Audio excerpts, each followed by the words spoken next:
सभी माताओं, बहनों, बेटियों को पंडित नितिन शास्त्री की तरफ से राम राम। आज मैं आपको घर की सुख शांति से जुड़े हुए कुछ ऐसी बातें बताने वाला हूं जिन्हें अगर आप फॉलो करती हैं तो आपके घर पर कभी भी कोई कलह कलेश, कोई रोग, कोई संकट नहीं होगा। बहुत सारी हमारी बहनों ने हमसे प्रश्न किया था कि गुरुजी, घरेलू सुख शांति की कोई ऐसा उपाय बताइए जिससे हमेशा हमारे घर पर सुख समृद्धि रहे, बरकत रहे और परिवार में किसी प्रकार का कोई संकट ना आए। तो आप सभी माताओं बहनों के रिक्वेस्ट पर आज का ये एपिसोड मैं लेकर आया हूं और आज मैं आपको कुछ ऐसे उपाय बताने वाला हूं जिन्हें अगर आप अपने घर पर फॉलो करती हैं तो आपके घर पर कभी भी किसी प्रकार का कोई संकट नहीं होगा। क्योंकि अगर हमारे घर पर सुख शांति है, अगर हमारे घर पर समृद्धि है, हमारे घर पर परिवार में प्रेम है, तो हमारा सारे कार्य अपने आप बनते रहते हैं। लेकिन अगर घर पर मान लो कलेश है, बार बार लड़ाई झगड़े होते हैं, परिवार में प्रेम नहीं है, तो ऐसे में कहीं ना कहीं परिवार में जो एक तनाव है वो बढ़ने लगता है, चिंताएं बढ़ने लगती हैं तब, और उसके बाद तो ना जाने कितनी तरह के संकट आने लगते हैं। कई बार हमारी खुद की कुछ ऐसी गलतियां होती हैं जिनके कारण हमारा परिवार संकटों में घिरने लगता है, लेकिन हम उन्हें नजरअंदाज कर देते हैं या उन बातों पर हमारा ध्यान नहीं जाता। तो आज का जो एपिसोड है आपको पूरा जरूर देखना चाहिए, क्योंकि आज मैं स्पेशली घर की सुख शांति से जुड़ी हुई कुछ ऐसी बातें बताने वाला हूं जो घर की जो महिलाएं हैं उनको जरूर पता होनी चाहिए। घर के जो पुरुष हैं, जो आदमी हैं, उन्हें भी इन बातों का स्वयं पता होना जरूरी है। और यकीन मानिए, अगर आप इन बातों पर जो आज मैं बताने वाला हूं, इन बातों पर अगर आप गौर करते हैं तो आपके घर परिवार में कभी किसी प्रकार का कोई संकट नहीं होगा। तो चलिए भगवान भोलेनाथ को प्रणाम करते हुए आज के एपिसोड को स्टार्ट करते हैं। ओम त्र्यंबकं यजामहे सुगंधिं पुष्टिवर्धनम् उर्वारुकमिव बंधनान् मृत्युर्मोक्षीयमामृतात्। बोले शंकर भगवान की जय। हर हर महादेव। एपिसोड को शुरू करें उससे पहले कई सारे भक्तों के कमेंट आए थे कि गुरुजी पिछले काफी दिनों से रेगुलर एपिसोड नहीं आ रहे, क्या कारण है?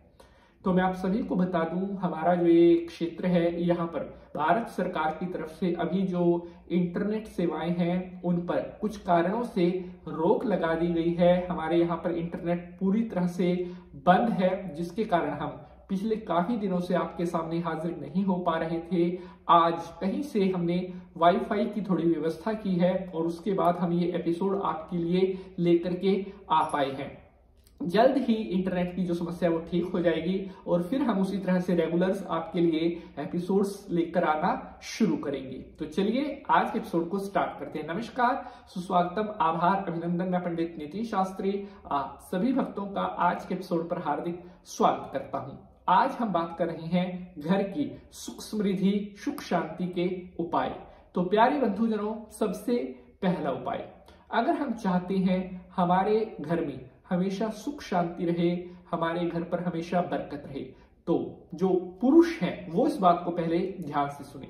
जो घर के पुरुष होते हैं अगर वो महिलाओं की रिस्पेक्ट करते हैं, महिलाओं का सम्मान करते हैं, तो घर में कभी भी कोई संकट नहीं होगा, घर में कोई कलह कलेश नहीं होगा। और सबसे बड़ा जो आपको बेनिफिट मिलेगा, हर एक मनुष्य किस चीज की अभिलाषा सबसे ज्यादा रखता है? धन की, लक्ष्मी की। अगर आप बहुत लक्ष्मीवान होना चाहते हैं, बहुत धन पाना चाहते हैं, तो घर पर अपने जो आपकी चाहे माँ है, चाहे आपकी पत्नी है, चाहे बहन है, चाहे बेटी है, अगर आप महिला की रिस्पेक्ट करना शुरू करेंगे, अगर आप औरत का सम्मान करते हैं, चाहे वो घर में कोई औरत है, चाहे बाहर कोई औरत है, अपनी बहन बेटी कोई भी है, अगर आप औरत की जो रिस्पेक्ट है उसका सबसे ज्यादा ख्याल रखेंगे, आपकी लाइफ से कभी भी धन की कोई कमी नहीं हो सकती। कहते हैं कि जो औरत है वो साक्षात लक्ष्मी का रूप है और जो भी मनुष्य इस चीज को अच्छी तरह से, इस चीज का मान सम्मान करता है, उसके जीवन में से कभी भी लक्ष्मी माता की जो कृपा है उसका अभाव नहीं हो सकता।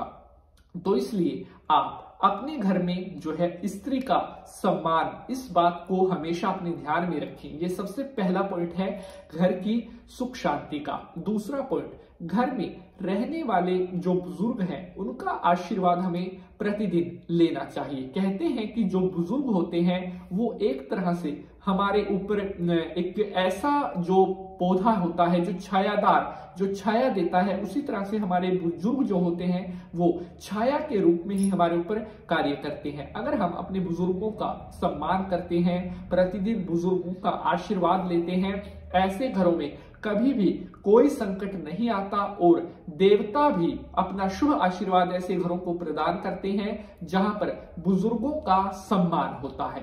अगर आप अपने घर पर सुख शांति को पाना चाहते हैं, अगर आप अपने घर पर बरकत को पाना चाहते हैं, तो अपने घर में हमेशा जो है ऐसी वाणी बोलनी चाहिए, प्रेम पूर्वक एक दूसरे के प्रति आप सम्मान रखें। अगर आपके घर में आपसे कोई बड़ा है तो उनसे आप मतलब उनकी आज्ञा में उनसे बात करें, उनसे आज्ञा लें कोई काम करने से पहले। अगर घर का कोई छोटा है तो उसके साथ प्रेम पूर्वक बात करें। मतलब क्रोध एक ऐसी चीज होती है जो मनुष्य को बहुत ज्यादा संकट में डाल सकती है।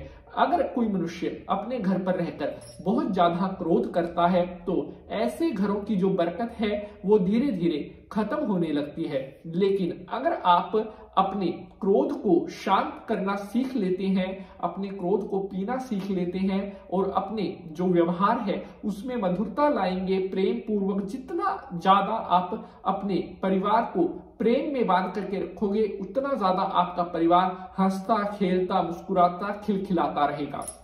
अगला पॉइंट, घर में झाड़ू को कभी भी इधर उधर नहीं फेंकना चाहिए। घर के झाड़ू को कभी भी पैर नहीं लगाना चाहिए, क्योंकि झाड़ू को जो है वो लक्ष्मी माता का प्रतीक माना जाता है और घर में झाड़ू को हमेशा छुपा करके रखना चाहिए। और झाड़ू को रखने के लिए सबसे शुभ दिशा जो बताई गई है वो दक्षिण की दिशा बताई गई है। झाड़ू को कभी भी सीधा खड़ा करके नहीं रखना चाहिए और अगर आप अपनी झाड़ू को छुपा करके दक्षिण दिशा में रखते हैं, सुबह के टाइम झाड़ू लगाना चाहिए, शाम के टाइम कभी भी झाड़ू नहीं लगाना चाहिए। क्योंकि जो लोग शाम के समय झाड़ू लगाते हैं तो उन लोगों के घरों में धन का संकट हमेशा आने लगता है। आज के लिए बस इतना ही। अगले एपिसोड में आपसे मिलेंगे किसी नए विषय के साथ। तब तक के लिए हंसते रहें, मुस्कुराते रहें। जय माता की।